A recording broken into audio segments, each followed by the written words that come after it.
Hey folks, welcome back to Galactic Civilizations IV Supernova. Okay, let's see what we are doing in this game. Just going to turn the volume up a little bit. Okay, so yeah, it's been a little while since I've had a chance to play this. Okay, so yeah, looks like we were coming to attack this Lucky 3. That's right. Okay, I remember now. So yeah, we were trying to win this war, but for some reason the Cosmic Contaminant thought they were winning, which is kind of ridiculous since they've lost 2 core worlds.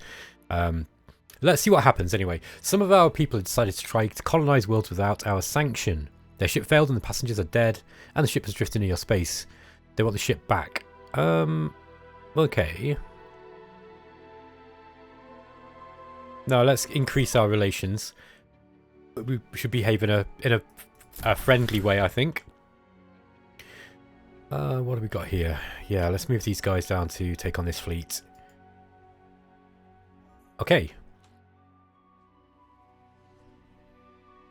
Yeah, so I might kind of, while I'm stuck in this war, I might as well just try and take over as much as I can of the Cosmic Contaminants worlds. Now they're going to fight back, and as soon as the first war, ending war thing comes up, we get moderate casualties. Interesting. So they're attacking us with a bunch of frigates and bombers. Let's just watch this battle.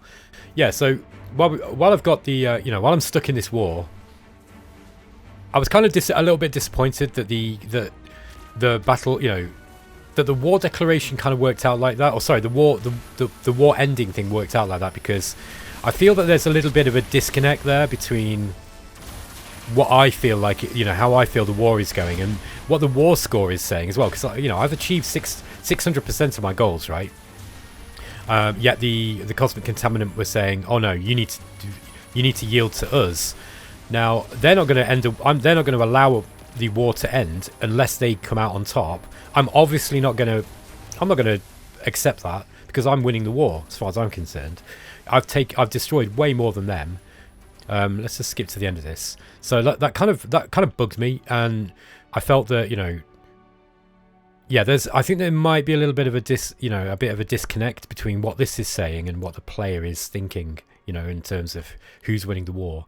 Like if the Cosmic Contaminant had come in, right, and they'd taken all this off me, let's say, then yeah, I'd be like, wow, okay, they're winning, clearly, and I'm going to accept the end of the war. But now I'm going to be stuck with these penalties, even though I'm winning, because I'm taking more stuff off them than they're taking off me. At least that's how I see it, and maybe that's not how the game's how Warlords is programmed to work. So I don't really know, because I don't, anyway, I won't talk about work. So, despite it reaching the war goals, the ongoing conflict has not ceased, leading to widespread exhaustion on Clark 5. The relentless pace of production stopped the war effort is taking its toll on the workforce and machinery. So -15 manufacturing. Yeah, we're starting to get these negative events. These are annoying, and I need them to end fairly quickly. What we got here? Battle shield frigate. Let's get these guys down into here. And just join this frigate killer here. So what we've got to do is we've got to kill as many Cosmic Contaminant ships as possible now, and take as many of their worlds, and we've just got to, make them see that I'm winning, and we'll just see if this, what I'm seeing as an issue might, it's more just of a perception thing on my side. Let's have a look. What do we want here? Let's get some more frigates up, I think.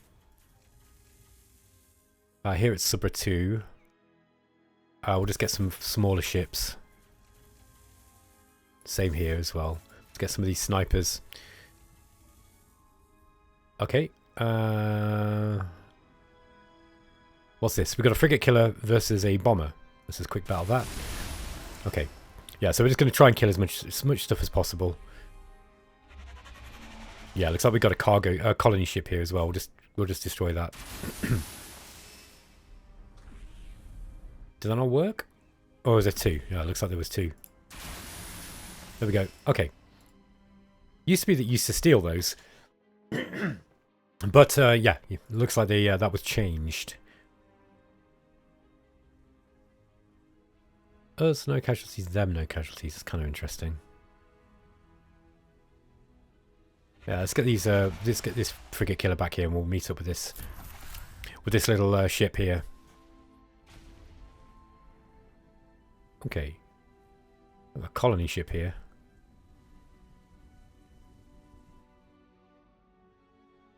Okay, new month. So, let's get these two joined together. Questor Fleet 1. Now that's a dredging probe. Let's move these guys over this way and just see what we can find. As you can see, it's really nice in Warlords now how you can actually custom build ships that are designed to kill whatever it is that the enemy's throwing at you. I think that's really, really cool. All right. Let's get... Oh, we've got plenty of food. I was thinking maybe we train a farmer. We don't need to. We've got loads of food at the moment. In fact, we can switch these guys now back to being workers. Some of them.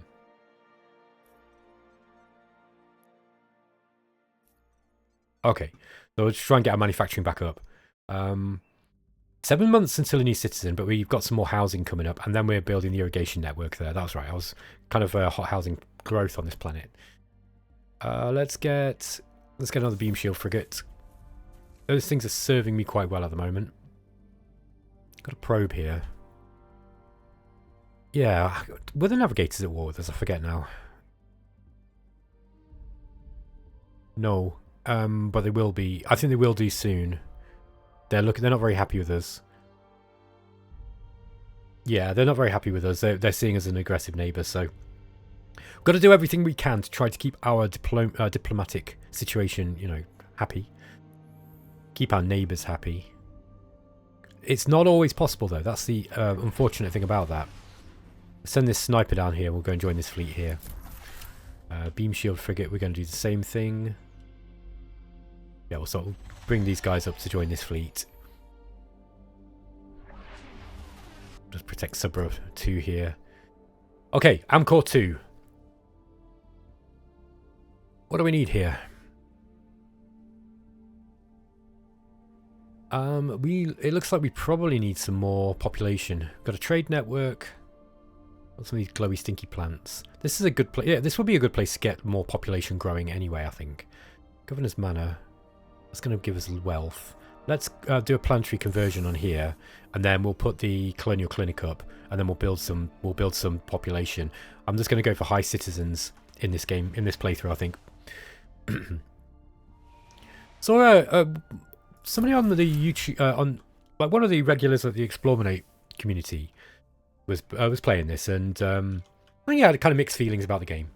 I think that's probably fair to have a fair assessment. Liked some of it, but didn't like some of the rest of it. And he said he felt that the citizen system felt like it was extraneous, like you didn't need it. I completely disagree. I think that the citizens, they are, if you get rid of these, right, all you've got to do manufacturing and planetary output and stuff is the planet, right? So it is then just going to be about this kind of mini game here. You're taking a layer of fun out of the game essentially, because these guys, you get the option in this game. For example, with the Baratak Grove, right? You don't really have that a lot of option. Excuse me, I've got a bit of a scratchy throat. So if you want to be good at manufacturing with the Baratak Grove, right, you need to they can't handle pollution. Citizens cannot, they do not like the pollution at all. Not only does it wreck their growth, it also wrecks their happiness. And as you know, approval is really, really important in this game. It's a flat modifier to manufacturing and research, right? So if you've got 50% approval, you lose 50% of all of your, you know, manufacturing and research output. It's pretty brutal. So you can't build lots of polluting factories. You just can't do it. Districts, the manufacturing districts, you just can't do it. So if you remove citizens, for example, you would then have to come up with some other way of, you know, having this interplay between pollution and, and the industry and pollution with the Baratak Grove. The other thing is, planets that have got loads of citizens on are really hard to invade, right? So let's say you got rid of citizens and you just get, you just had some other kind of abstract thing like, resistance or whatever, planetary defense or resistance, and you just abstracted that out. Then you're sort of taking away a bit of the humanity from it, I think, like the feeling or the immersion, because you haven't got these citizens. It's just kind of become an abstracted number. And the same with you could have something like, I might be able to say, all right, we've got planet-based cottage industries, right? And we can represent that by another number. But then it's just kind of another, but it's like number wang again, you know? You just got all these numbers, but they're not really connecting to anything. So I feel like I don't agree. I think the citizens are actually really, really interesting because, I mean, you can move them around from planet to planet for a start. So if you want to stack, you know, bonuses in one planet, you can do that. And it's a lot easier to do that now with this system. So yeah, I disagreed with that. I thought it was, you know, it was an interesting point, and I tried to work it through. I was like, what would you do if you remove the citizens completely? Like if you felt that was an extraneous situation, like how would you then? And then I was like, well, then you'd get, you know, a lot of the civilizations just wouldn't work the same way. You'd have to remove some of their complexity, and I'm not into removing complexity in games. Like I don't like streamlining, and I don't like I think that GalCiv 4 is really modern in a lot of ways. And I mean that in the sense of it's got some really, really, like this, right? This faction system, this is a way to streamline the old economy sliders, basically, but in a kind of more fun way, because you add these guys to the different factions, and they give you bonuses, right? And you can take them out if you want to at any point, make them into governors or diplomats, whatever. You can chop and change them, and that. Kind of the reason why that was made was to stop people from feeling they had to micromanage the sliders every turn, you know. So I'm going to put more into growth, I'm going to put more into, you know, science, whatever, like, or whatever it is, you know, or military. And if people felt that if they had the sliders there, then they kind of had to, some people felt they had to micromanage it. I think that's the reason why they put this system in, because it's just a more interesting way of affecting your economy once you've got more leaders. And it makes the leaders more relevant, right? So this is a way in which I think that GalCiv is really, really forward thinking in terms of 4X games. It's just one example. There's loads of other stuff in there as well, right? But I don't like this move in modern games where, and any of you who watch my roguelike videos will understand I talked about this in, you know, quite a lot in those, where I was talking about a game like Dungeon Crawl Stone Soup, which is a game where the community have kind of modded the original Crawl game so that anything extraneous that makes the game that makes the game slower to play, they've removed. So, you know, they've kind of removed a lot of commands, you know, the common commands in roguelike games. There's like a quarter of the amount of key presses, and like that they've done that to make the game faster to play, presumably for people who are already good at the game and they want to like speedrun it or whatever. But I really hate it because I think the game suffers. It just feels soulless as a result. I don't mind having to, you know, search through key commands to look at what a command is, because I want to feel immersed in the game. And if I feel immersed in a user interface, I'm like looking through it like, oh, what does that do? What does this do? You know, what, like, and there's a sense of discovery, and the more time you spend with the game, kind of working with the UI and figuring out what everything does, the more connection you gain to it, and then the more pleasure you get from it.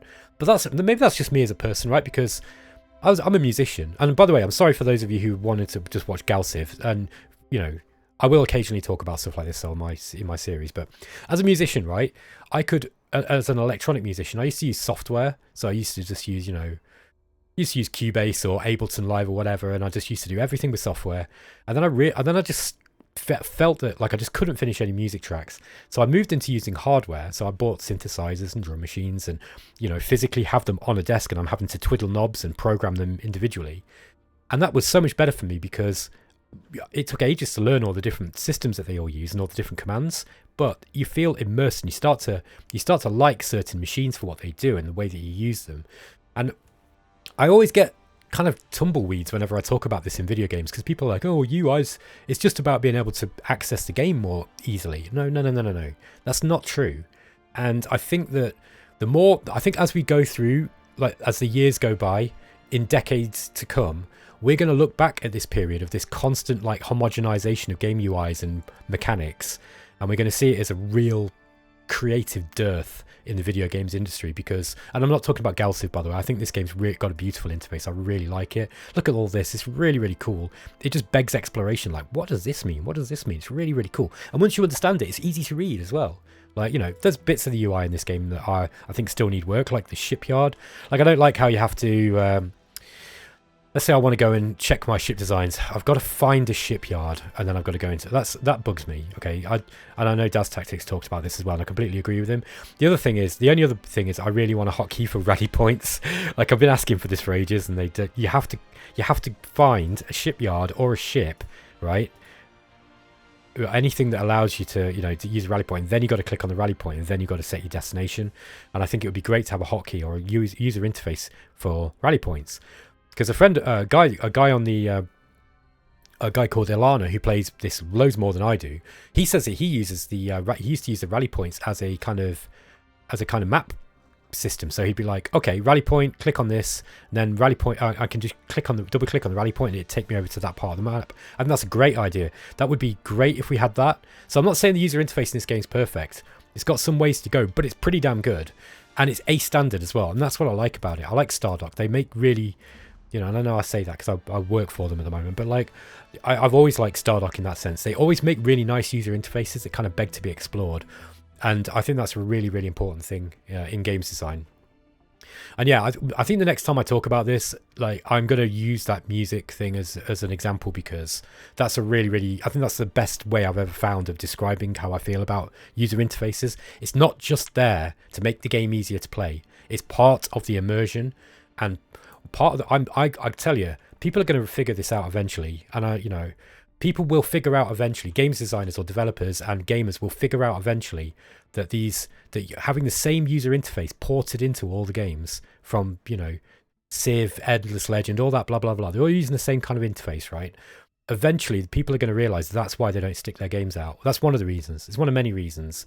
But it's not just 4X games that, are badly designed or whatever. The 4X games have got problems, because they do. But it's not just that. It's because whenever you are subconsciously playing a game, you're going to be, if you're using a game that's using that same template UI, and it's using the same Unity assets that everybody seems to use, like your psyche is screaming at you. I've played this before. This is boring. I've played it before, even if it's a brand new game. Because you kind of have, and there's an element of the game that is exactly the same, and whether you like it or not, I think people are going to figure this out eventually. I really do miss the 80s, the 90s, and to a lesser extent the sort of very early 2000s, where video game developers were experimenting with user interfaces a lot more than they are now. I rue the day that the UI developers found that UI Bible, and then they just all started reading that same book and using all the principles from that same book in order to make their games.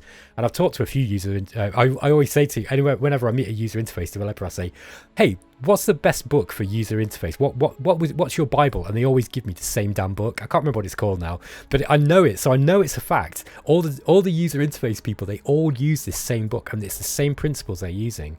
And it's like, well, the principles apply to whatever user interface that you make. And it's like, yeah, but they kind of don't.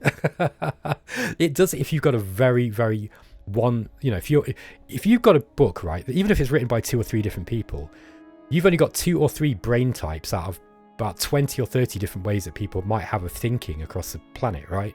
So you are shoehorning 26 other cognitive possibilities, the possibilities for people, how the way they think, into those 4 very narrow brain types, and everyone else has to adapt.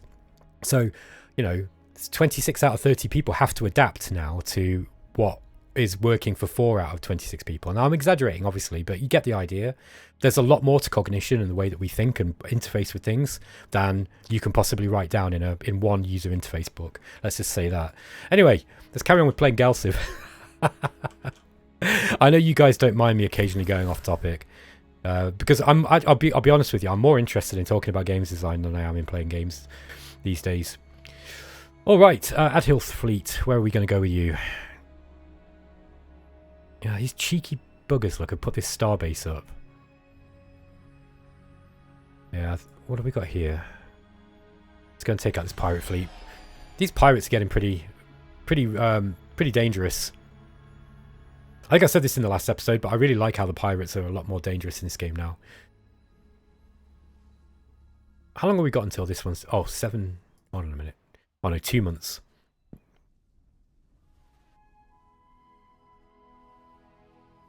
Okay, here we go. Let's just quick battle these guys. There we are. Oh, they came in and attacked Subra too. That's kind of interesting. Suicided themselves on me. We've got some precursor fleets. Sorry, some space monsters here as well. I think we're going to try and take those guys out. What do we got here? I've got an invader. Okay. Probably not the best thing to be using for this job. I'm going to get light casualties. Let's just watch this battle. It might be interesting. So we've got plants versus space monsters. Yeah, it looks like these are all the same. They're just fighters.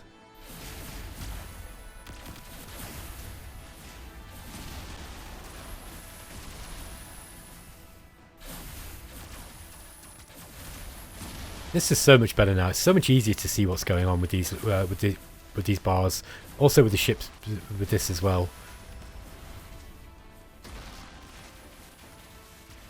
Still some ways to go, I think, with the battle viewer. It's so much better than it was. Okay, we lost 2 ships. We lost 2 fighters, but we managed to destroy that fleet. There we go. Okay, these guys are leveled up. Okay, we got a flagship here. Ah, okay. This is the one that's the growth bonus. Yeah, we don't want this guy to be... Yeah, let's just upgrade him. Might just upgrade it with some hull points. So yeah. Let's give him extra, just in case he does end up in combat again. I don't really want to be fighting with that thing, to be honest. Obako.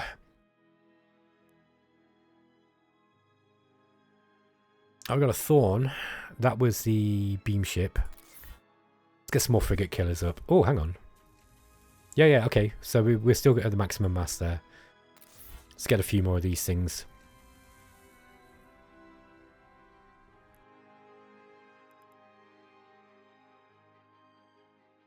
And we'll get some more of the snipers.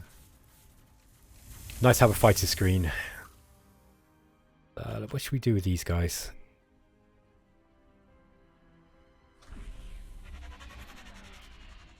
Let's catch all these ships up into this one fleet. And then we'll just patrol them around. Hopefully we'll get an opportunity to end this war fairly soon. Okay, 1 month remaining. I think once we've taken that, the cosmic contaminant should be sort of like, you know, well, you're winning now. Because I will have taken... I've taken 3 core worlds, look. And we're going to take more. If they don't do something to stop us, we are going to kill them. Right? And there's not going to be much they can do about it, I don't think. Our territory contains a disputed region rich in resources. Unfortunately, a rival political faction on our world is also claiming it as their own. We're open to negotiation, but we need your support.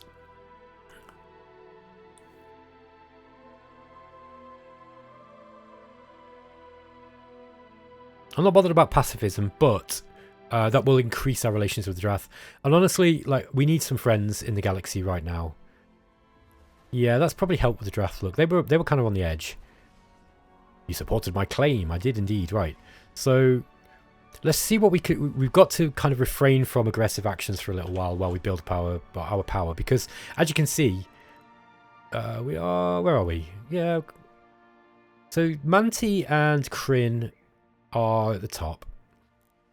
So we're by no means at, the bottom, but we're sort of like in the top few. Or the top half. Got another beam shield frigate. I think I might put these guys at Abaco. Okay. Approval's looking good here. I'm building this Office of Control Galactic Achievement. Hopefully we can get that out quickly. Maybe Abaco here. Let's get a supply ship. That's what I should have been doing. Let's just build out a bunch of supply ships because I really want that Galactic Achievement. That Galactic Achievement.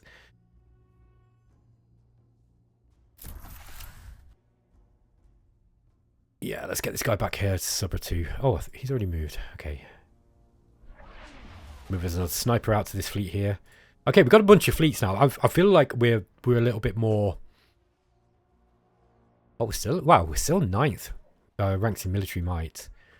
Now, yeah, we are on turn 72. Pretty small for turn 72, I'd say. This is good, though. I think this kind of level of pressure and difficulty is about right for me, I'd say.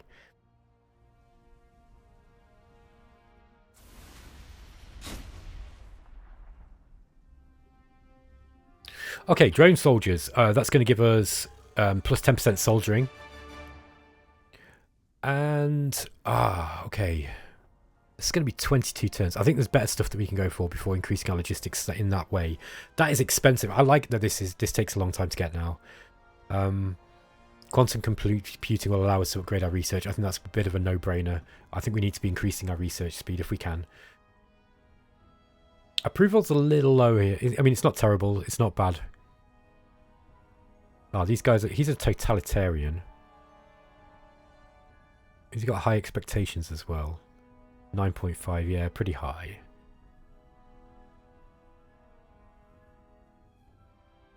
Now, one of the good things about... if you've got low approval, remember that approval doesn't really affect income. It kind of does, though, because obviously if you set a higher tax rate, then their approval goes down even further, okay? So it is affected, but just be aware that you're not directly affected by approval in the same way that you are with manufacturing and research. Okay, let's get up a colonial clinic, I think.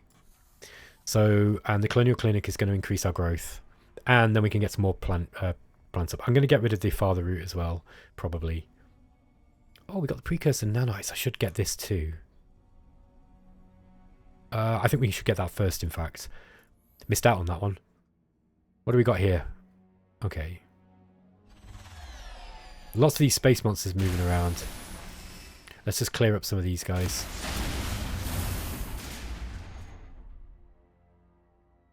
Okay, we killed those. So we did lose a ship.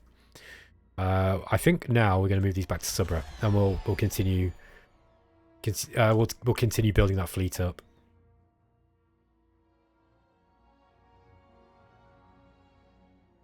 Okay, sorry. This is a crew. Yeah, it's this sea cruiser here. This thing was, I built this for a video, so I'm just going to delete that. Yeah, you might find a bunch of weird looking named stuff because I was doing some stuff for work. Okay, let's see what else we've got. We can upgrade this. Oh, we've got loads of Illyrium. So let's do that. That's only going to make our military base stronger. By the way, I haven't really used the bases a whole lot. I'll tell you what, though. You can do some cool stuff with military bases, particularly with when you've got the modules that reduce movement speed. And they start getting a bigger radius around them. Suddenly you've got... They're almost like the hyperlanes in GalCiv 3. Not quite, the same effect, but it's similar. Similar interesting effect. Let's get these guys moving to... Yeah, let's get Loki 4 here.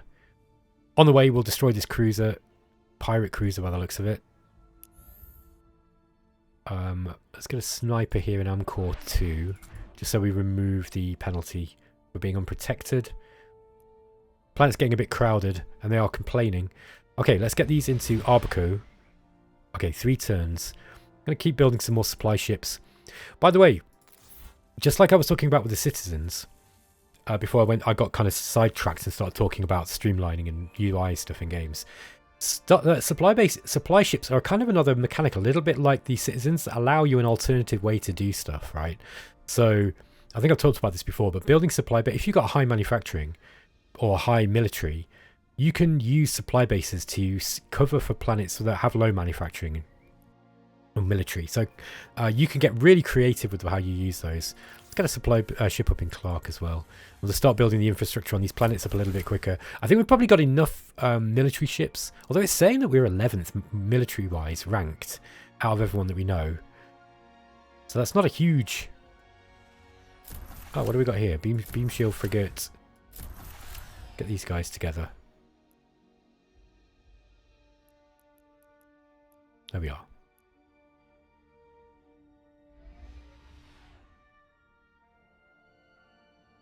Let's wait for the enemy to, the AI to finish its turn.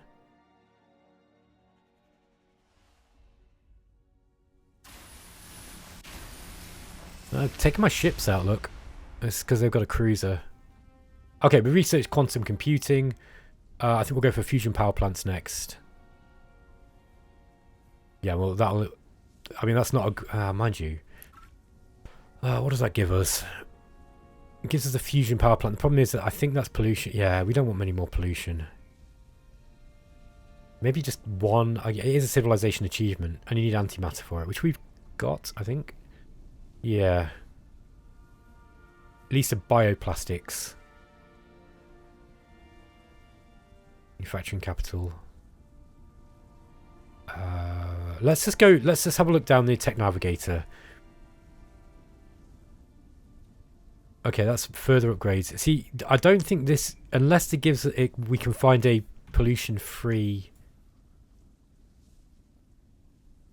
Yeah, this gives you singularity power plants. Yeah, they increase pollution though. Yeah, I don't know. Like, I don't think this is actually a big one for us. Yeah, let's not bother with that. I don't think we need it. I don't think it's going to help us a whole lot. Terraforming, however, that's probably going to be more useful. The other thing we could do is... Okay, political capital is going to... Okay, that gives us a diplomacy bonus. I think that's going to be useful. So let's go for politics. When you're kind of like lagging behind in terms of, you know, empire size, it's not going to keep the wolves from the door forever, but having a diplomacy bonus will help you. Okay. Yeah, we were building influence here, weren't we? Let's get some more influence up on this building, see if, on this planet. See if we can push our influence out further. Look at that. Because we've got that excellent influence output, we've actually managed to surround Loki in our influence already. Great news. Okay, we're just going to defeat these guys. There we go. And let's go and take Loki for... Okay. It's going to be 1 month. Got this Hofmeister fleet here.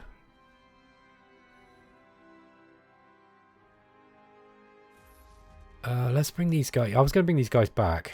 Oh, wow. Yeah, I probably should, just for a brief time. So we get some more ships that we can use to take out. Like I say, I keep saying this, but I really like how these enemy, you know, these NPC fleets are a lot more dangerous now. They just feel like they are a threat. I still think they should move a little bit faster. I think... Oh, no, they've got 5 moves now. That's not bad, actually. They were like 2 originally. I just kind of felt a little bit underpowered. Okay. Let's get these snipers down this way. And we'll bring this supply ship into Arbico. I reckon that should about finish this Office of Control now. So we're going to get that one up. That's going to give us extra control points, which we desperately need in this game. Let's just keep these guys here, I think. Okay. Right, guys. I'm going to just watch this turn end, and then we're going to end the episode.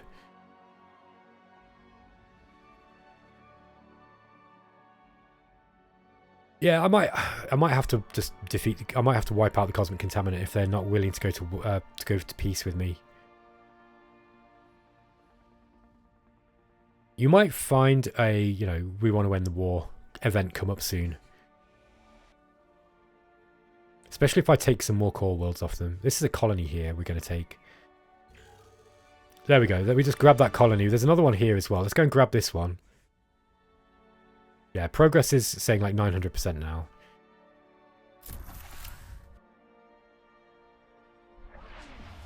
Oh. Let's move these guys to try and catch up. Yeah, let's just quick battle this. Just destroy their defences.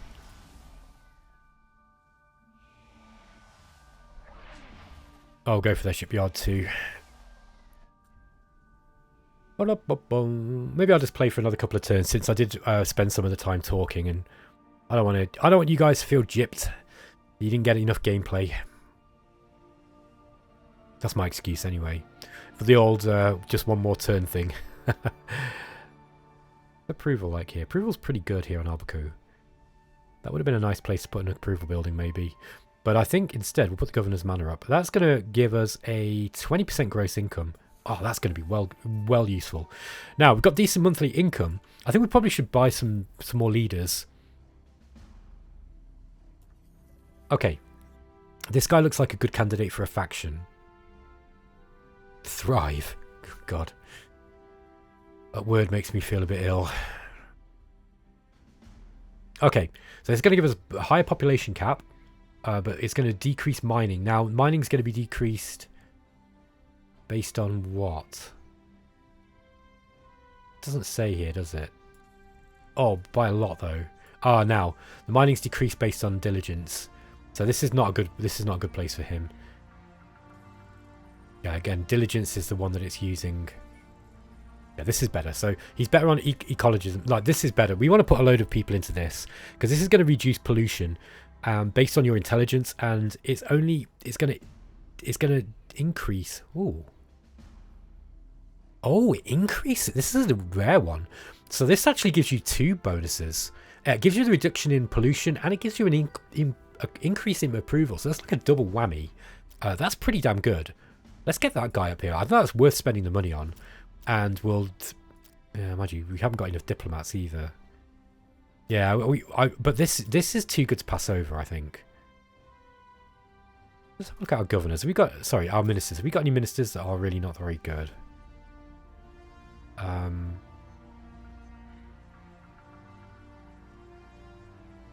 Yeah, he's got decent diligence. Minister of Colonization could probably like, that's going to improve approval. I think I might switch these guys out. Yeah, that's going to increase. Is that 8? Yeah, that's going to give us a plus 2% approval bonus. That's going to be really useful. Okay, this is diligence. Okay, let's get 10 diligence here. That leaves this guy. He's got really high social skills as well. So in fact, we'll switch these 2 around. I was going to do a little bit of juggling. Sorry, guys. We could increase tourism as well. But I feel that might be better used in... We got a reasonable income. I think we're better off putting this guy in this faction. That's going to reduce pollution. Look at this. Quite a big boost. 5.6 now over 4. And it gave us a... You know, nearly a 4% boost in pollution reduction. That's really, really big. That's going to make everybody a lot happier.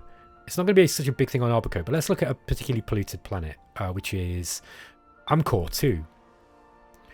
Pollution's gone down to 26%, and approval's actually up to 91. So they still don't like the pollution look, but oh, he's got the loyal trait. Oh, they like us, right? Okay, so they're loyal to us anyway, even though they're living in a sludgy. I mean, they don't like the clouds of toxic fog, and the polluted water. But at least they love me. Glowy, stinky plants aren't helping here either. Oh man, I want to continue playing this. Every time I play this game, I love it so much. Kimberly's Refuge. This should be a really good one to put here as well, wouldn't it? That increases growth and food. Gives you plus. Yeah, maybe we put. Let's just destroy that. Look, let's get Kimberly's refuge up here. Subra 2. Let's just see what we're building here. I think we'll actually get some supply ships out before any more frigate killers, and we'll try to rush Kimberly's refuge because that would be a really good galactic achievement to go for. Again, we'll push the supply ships out on Clark 5 as well. Yeah, they're building the planetary conversion so that we can get this. Do I really want it there actually? Yeah, I think we can, because we'll probably be able to get more. I think we can get more planetary conversion stuff. Terraforming stuff, sorry. Amcor 2. Yeah, let's bang out the supply ships.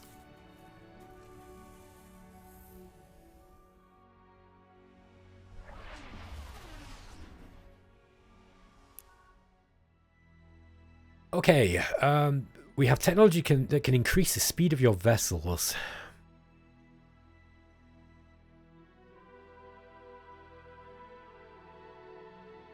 We get +1 speed, but they get +8 sensor range.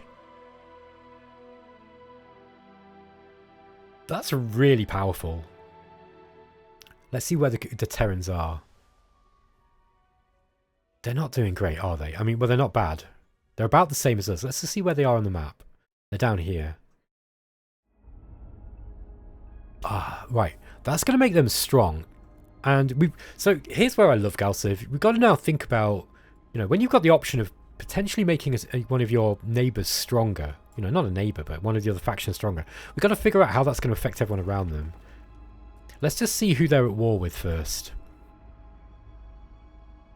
So we go to the diplomacy graph and we're looking at the Terrans. They're not at war with anyone.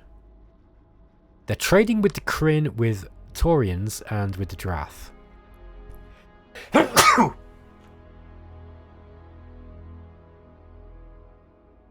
Excuse me, I just had to sneeze. Okay, so yeah, I mean, what about the Drengin?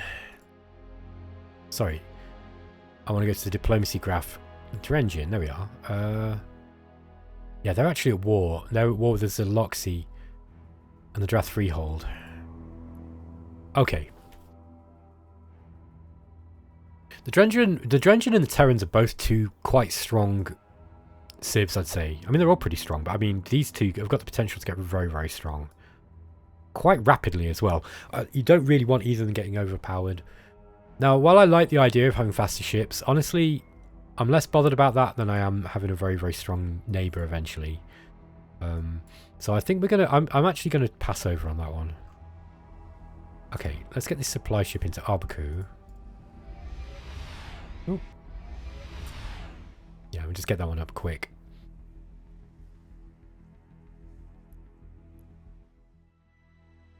Let's deny that technology. Okay, guys, I am going to end the episode after this because I think I've made up for my 5 minutes of rabbiting about, or 10 minutes, whatever it was, talking about games design stuff. So,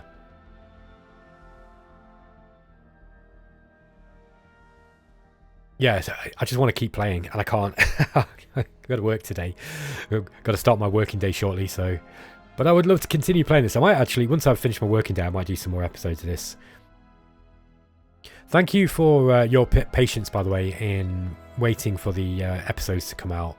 I've got a lot of series on at the go, and I've had to reduce my gaming time recently because I'm just playing too many games, and I need to do some other stuff in my life too.